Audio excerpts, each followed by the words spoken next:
كتير جدا وتوضيحات، لكن احنا بنوضح لكم كل الامور، سواء كان الحديث عن مباراة روما، سواء كان الحديث عن رمضان صبحي واحترافه. كل الاستفسارات اللي انتوا عايزينها هنجاوب عليها، وكمان في فقرة مميزة جدا مع ناقدنا الكبير، الناقد الكبير والكاتب الصحفي الكبير استاذنا الاستاذ حسام سالم اللي هيكون معانا. برضه هنجاوب على بقيه اسئلتكم اللي موجوده على الصفحه الشخصيه. هطلع فاصل سريع عشان استعرض اهم ما جاء في عنوان حلقتنا الحصريه.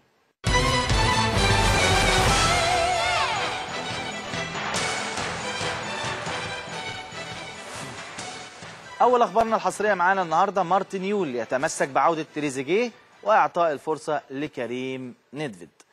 مارتن يول المدير الفني للنادي الاهلي اللي طلب تحديدا في حاله عدم وصول عرض رسمي من درلخت وفقا للعرض العقد الموقع بين النادي الاهلي وبين النادي البلجيكي فاحقيته في الشراء بعد الاعاره لمده محدده. يعني لو بدايه الشهر المقبل جت هيكون تريزيجيه موجود في النادي الاهلي. مارتن يول رفض اي عروض اخرى لتريزيجيه واكد ان الفريق في حاجه ليه، وطلب انه يكون موجود معاه في الفتره المقبله في حال عدم اتمام النادي البلجيكي لاستمرار تريزيجيه في الدوري البلجيكي.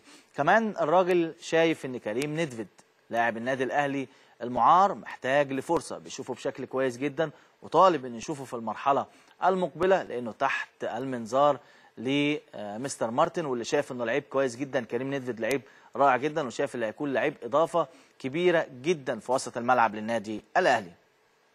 خبرنا الثاني، مارتن يول يوصي بالتعاقد مع مدافع افريقي.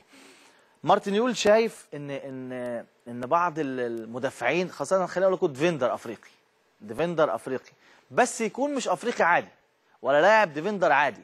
لو في لاعب افريقي عنده الميكس بقى، يعني لاعب افريقي كده عنده الميكس، عنده الحته بتاعت حسام عاشور وحسام غالي وعبد الله السعيد 3 في 1 كده، يكون لعيب مميز جدا، لعيب قوي. هو طبعا بيشوف بعض السيديهات ولسه ما توصلش لحد، لكن هو شايف ان المكان ده لو في لعيب افريقي من المميزين جدا، لعيبه العاليه جدا اللي بيكون عنده قوه دفاعيه وكره حلوه وبيأدي اداء وبيشتغل بلاي ميكر وبيشتغل مدافع بشكل كويس في وسط الملعب، هيكون على اولويات التعاقد في الموسم المقبل.